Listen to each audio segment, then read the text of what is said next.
N'Golo Kanté. Après Jean-Michel Sum, Jean-Michel J'arrête pas de ressasser et Jean-Michel Clutch, j'ai l'honneur de vous présenter, mesdames et messieurs, Jean-Michel Zéro Défaut. N'Golo, c'est peut-être la seule célébrité du monde du sport que tu ne peux pas ne pas aimer. Le mec arrive à réussir l'exploit d'être cité positivement dans les dossiers Football Leaks. Il vomit sur les paradis fiscaux, le bonhomme. Ça peut te passer au-dessus quand on n'a rien à cirer du football ou que tu préfères péter des pavés un samedi après-midi dans Paris. Mais tu ne peux pas le détester. C'est juste impossible. Ce n'est pas scientifiquement réalisable. N'Golo Kanté, c'est l'histoire d'un petit gars qui naît à Paris dans une famille très modeste. Un papa qui part très tôt.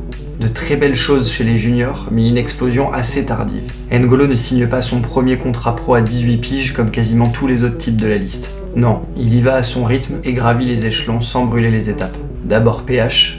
Juste imagine-le un instant sur un terrain de PH avec ses 7 poumons. Il a dû rosser un paquet de types. CFA2, Ligue 2, puis la Ligue 1 avec Caen. Il devient très fort avec le Stade Malherbe. Là, t'as deux solutions.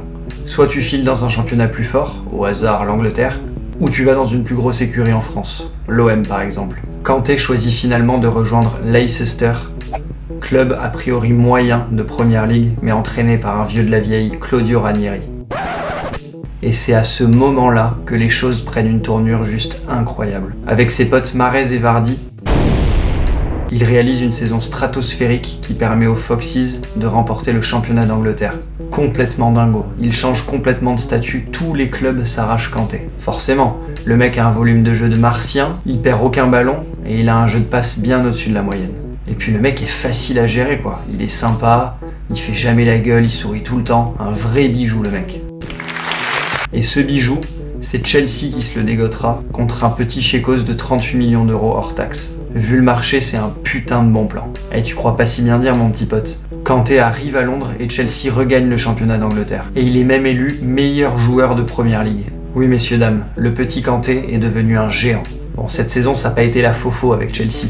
Une élimination en 8ème de finale de Ligue des Champions contre le Barça et une triste 5ème place en Première Ligue. Bye bye la coupe aux grandes oreilles. Mais il y a eu la Russie.